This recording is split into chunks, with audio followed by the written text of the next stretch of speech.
हाय जुहार केनता अछन आपण माने मुई वेलकम करछे मो नुआ ब्लॉग को आउ एडा राखी रो ब्लॉग है राखी रो मी पूरा दिन काना कली ब्लॉग रे मी तम आपण मान को देखैबी एटा गोटे बर्थडे गिफ्ट आसथिला मी ताको ओपन करूचे सौम्या मैडम बली से बर्थडे गिफ्ट देइथिले मैं जेंता कहउतली कि बर्थडे मोर 1 अगस्त रो गला न किंतु मास सारा बर्थडे गिफ्ट चाली जे न मोर आउ बर्थडे गिफ्ट काना अछि मैं देखैबी ता पूर्वरु देखुन साइड रे ज्योति मो ब्लॉग रे डी पळे आसुचे ताको मना करथिली साइड रो हार्ट बोलिकी पर से तो आसबा निहाती दरकार ना आउ बर्थडे गिफ्ट रे देखुन काଣା मिलीचे मते मैं टिके देखै दउतले बर्थडे राखी ब्लॉग भितरे ही आउ एते सेलो टेप लागिथिला जे ताको खुलबा लागि डिफिकल्ट होतला हमें दुई जण मिसिकी खुलुतलु काଣା अछि ता भितरे बोलिकी बाहरु देखा भी जाउचे भगवान राम कर गोटे आइडल अच्छे बोलिकी मु एटाकू नेकी काली भल शुभ बेलारे देखी ताकू पूजा कला बेलकू रखिकी फूल चंदन देकी ताकू पूजा करबी अयोध्या रे जेंता राम प्रतिष्ठा हेचन ब्लैक कलर रो सेंता ही मते गोटे मिलिथिला मते बहुत सुंदर लागला मुई देखु देखु ही माने मुंडिया माली फर्स्ट सुंदर बहुत सुंदर दिसছে ଆଉ ଥ୍ୟାଙ୍କ ୟୁ ସୌମ୍ୟା ମ୍ୟାଡମ ବହୁତ ସୁନ୍ଦର ଗିଫ୍ଟ ଆଏ ମୁଁ ବହୁତ ଖୁସି ହେଇଗଲି ତାକୁ ଦେଖିକି ଆଉ ରାକ୍ଷୀରେ ଷ୍ଟାର୍ଟ ହେଇଗଲା ମୋର ଏଟା ରାକ୍ଷୀ ଭଗବାନ ମାନଙ୍କୁ ଯେନ୍ତା ଆଇସି ଜ୍ୟୋତି ଆସିଥିଲା ରାକ୍ଷୀ ବାନ୍ଧବା ଲାଗି ମୁଁ ତାକୁ ମଜାକ ମଜାକରେ କହିଦେଇଥିଲି କି ମତେ ରାକ୍ଷୀ ବାନ୍ଧବୁ ବୋଲିକି କଲେଜରେ ହିଁ ਪਰ ସେ ବହୁତ ସିରିୟସ ଥିଲା ଆଉ ସେ ବୋଧେ ମତେ ବଡ ଭଉଣୀ ଭଳିଆ ଦେଖୁଛେ ହେଥିଲାଗି ସେ ବହୁତ ସାରା ଜିନିଷ ନେଇକି ଆସିଥିଲା ସେ ଦେଖଉଛେ କାଣା କାଣା ଆଣିଥିଲା ବୋଲିକି ଫାଷ୍ଟ ତ ଏଇଟା ଗୋଟେ ଧରିକି ଆସିଥିଲା ଥାଲି ଆଏ ରାକ୍ଷୀର ଥାଲି ବହୁତ ସୁନ୍ଦର ଦିଶୁଛି ମୁଁ ତାକୁ ମନା ବି କରୁଥିଲି କାହିଁ ଏଇଟା ଧରିକି ଆଇଲୁ ଏତେ ଏକ୍ସପେନ୍ସିଭ ଜିନିଷ ସେ କହିଲା ନାଇଁ ମ୍ୟାଡାମ ଆପଣଙ୍କ ଲାଗି ଧରିକି ଆସିଛି ଗୋଟେଥିରେ ସିନ୍ଦୁର ଅଛି ଗୋଟେଥିରେ ଚାଉଳ ଆଉ କୁମକୁମ ଅଛି ଦେଖଉଛି ସେଟା ଆହୁରି ବେଗ ଭିତରୁ ସେ କାଢବା କାଣା କାଣା ଅଛି ବୋଲିକି ଆଉ ତାପରେ ରାକ୍ଷୀ କାଢଲା ଗୋଟେ ମାନେ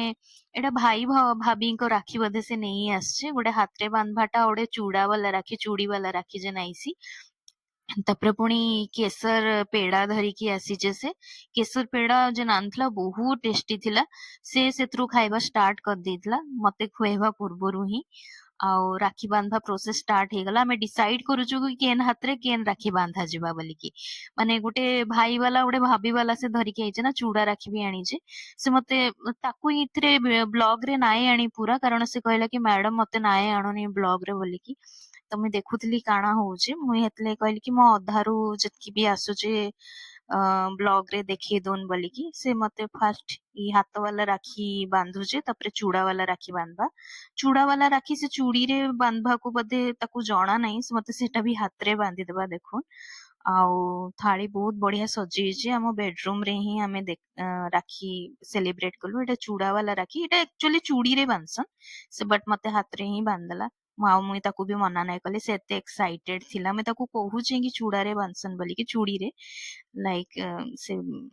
ବାନ୍ଧଦେଲା ତ ବାନ୍ଧଦେଲା ମତେ ବି ବହୁତ ମୁଇଁ ବି ବହୁତ ଏକ୍ସାଇଟେଡ ଥିଲି ମତେ ସବୁବେଳେ ଇଚ୍ଛା କି ମୋର ଗୋଟେ ସାନ ଭାଇ କି ସାନ ଭଉଣୀ ଥାଉନ୍ ମୋ ଭାଇ ଯେନ୍ ଅଛନ୍ ମନ 4 ବର୍ଷ ବଡ ଆନ ସେ ମୋର ଗାର୍ଡିଆନ ହିସାବରେ ରହିସନ୍ କିନ୍ତୁ ମତେ ସବୁବେଳେ ଇଚ୍ଛା ମୂଳରୁ ଥିଲା କି ମୁଁ ଗୋଟେ ସାନ ଭାଇ କି ସାନ ଭଉଣୀ ରହୁନ୍ ଯିଏ କି ମୁଇଁ ଯାହାକୁ ଗାଇଡ କରିପାରିବି ପ୍ରୋଟେକ୍ଟ କରିବି ସବୁ ଜିନିଷରେ ହେଲ୍ପ କରିବି ତା ଖ୍ୟାଲ ରଖିବି ମତେ ବହୁତ ଇଚ୍ଛା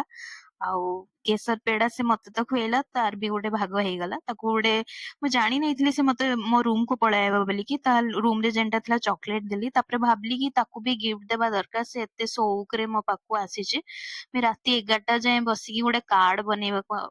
ମାନେ କାର୍ଡ ବନେଇଲି ମତେ ଏମତି ହ୍ୟାଣ୍ଡମେଡ ଜିନିଷ ବନେଇବା ଲାଗି ବହୁତ ସଉକ ଆମେ ଦେଖେଇବି ଆପଣ ମାନଙ୍କୁ କାଁ କାଁ ବନେଇଛେ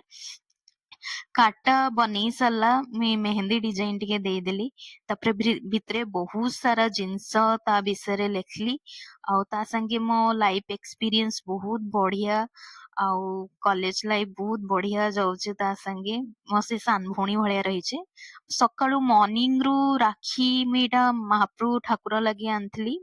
ଆଉ ଏଇ ଲମ୍ବା ଲମ୍ବା ରାକ୍ଷୀ ମାନେ ଯେନ୍ ରୁଦ୍ରାକ୍ଷୀ ଭଳିଆ ଦିଶୁଛି ହେଟା ମୁଇଁ ଆଣିଥିଲି ଏଇଟା ମୁଇଁ କୃଷ୍ଣ ରାଧାଙ୍କୁ ଗୋଟେ ପିନ୍ଧେଇଲି ଆଉ ମୁଁ ଘରେ ପୂଜା କଲା ବେଳେ ବାପାଙ୍କୁ ଗୋଟେ ପିନ୍ଧେଇଲି ବାପାଙ୍କୁ ମୁଇଁ ଭାଇ ହିସାବରେ ଦେଖସି ତାପରେ ମୁଇଁ ଅଷ୍ଟବିନାୟକ ମନ୍ଦିର ଯାଇଥିଲି 8ଟା ଗଣେଶ ଭଗବାନ ସେନେ ଅଛନ୍ ତାଙ୍କୁ ରାକ୍ଷୀ ଚଢା ହେଲା ସବୁ ଭୋଗ ଲଗା ହେଲା। ଆଉ ମୁଇଁ ପ୍ରତିବର୍ଷ ଅଷ୍ଟବିନାୟକ ପାଖକୁ ଯାଇକି ମୋ ଭାଇ ଲାଗି ମୁଇଁ ମାଗିକି ଆଇସି କି ତା ଦିନ ବହୁତ ଭଲ ଯାଉ, ତା ଉନ୍ନତି ହଉ, ସବୁ ଜିନିଷ ହଉ ବୋଲିକି। ଆର ବର୍ଷ ବି ଯାଇଥିଲି, ଏ ବର୍ଷ ବି ଯାଇକି ବାନ୍ଧିକି ଆଇଲି। କେତେଟା ଗିଫ୍ଟ କିଣିଥିଲି ଜ୍ୟୋତିକୁ ଦେବା ଲାଗି, ଏ ଯାକ ସେ ଭିଡିଓ ଆଣିସିଛି। ଏଇଟା ଗୋଟେ ଅମୁଲର ଚକୋଲେଟ ଆଏ, ବେଲାଭେଟାର ପରଫ୍ୟୁମ ଆଣିଥିଲି ଗୋଟେ ମୋ ଲାଗି, ଗୋଟେ ତା ଲାଗି। ଲଞ୍ଚ ରାକ୍ଷୀ ପୂର୍ଣ୍ଣିମାରେ ବନେଇଥିଲି, ସିମ୍ପଲ ହିଁ ଲଞ୍ଚ ଥିଲା, କାରଣ ଶ୍ରାବଣ ମାସ ଯାଏଁ ସରି ନାହିଁ ଆଇଁଷ ଖାଇବା ଦରକାର ବି ନାହିଁ, ସିମ୍ପଲ ଥିଲା।